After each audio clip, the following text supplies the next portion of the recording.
Once, in a quiet village where the mist lingered in the valleys each morning, there lived a boy named Cato.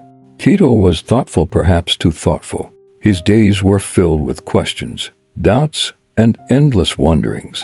Why am I here?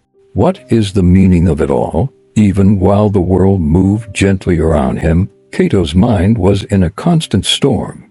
He could not sleep well, nor could he focus. The weight of unanswerable questions filled his every breath. One evening, an old traveler passed through the village. He spoke of a reclusive hermit, a philosopher monk who lived deep within the forest beyond the river of echoes. The hermit, they said, had found something rare: clarity.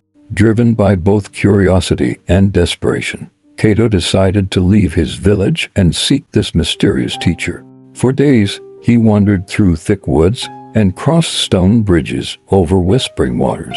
At last, he arrived at a clearing where a small hut sat surrounded by silence and sky.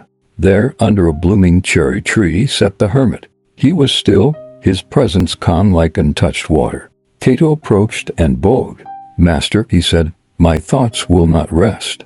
I question everything, and it leads me nowhere. How do I quiet this endless noise inside?" The hermit opened his eyes slowly, smiling not with his lips, but with something deeper. "You seek quiet," the hermit said. "Then follow me." He led Cato to a shallow pond. Its surface mirrored the clouds above. Beside it was a wooden bowl and a small bag of stones. "Here is your task," the hermit said. "Drop one stone into the bowl for every thought that arises, but do so without disturbing the water." Cato frowned. It seemed simple enough. He sat down and began. At first, the thoughts came rapidly: memories, fears, desires. With each one, he reached for a stone and dropped it into the bowl. But no matter how carefully he tried, ripples spread across the water. Minutes turned to hours.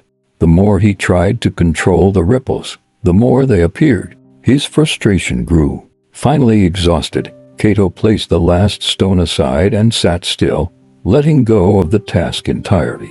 He just breathed. He watched the pond. No more stones. No more effort. Slowly, the water settled. And so did he. The hermit returned and looked into the bowl. "You see now," he said gently, "peace does not come from adding or removing thoughts. It comes from watching without touching. You tried to fix your mind by doing, but the mind is not a problem to be solved. It is a sky to be observed." Cato said nothing, but inside, something shifted. He stayed with the hermit for many weeks, not to learn more, but to learn less, to unlearn the habit of interference. When he finally returned to his village, the world hadn't changed, but he had. Now, when thoughts arose, he did not fight them. He let them pass like leaves on the river, brief visitors in the wide space of his awareness. And in that space, he found what he had been missing all along. True clarity is not found in answers, it is found in stillness.